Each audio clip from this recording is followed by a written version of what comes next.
करचरण कृत्वा कायजं कर्मजं वा श्रवणनयनजं वा मानस वा पराद्यम् विहितं विहितं वा सर्वमेतत् क्षमस्व।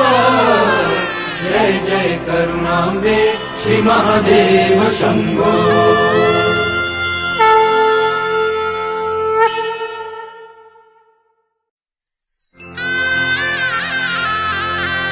करचरण कृत्वा कायजं कर्मजं वा श्रवणनयनजं वा मानस वा पराद्यम् विहितं विहितं वा सर्वमेतत् क्षमस्व।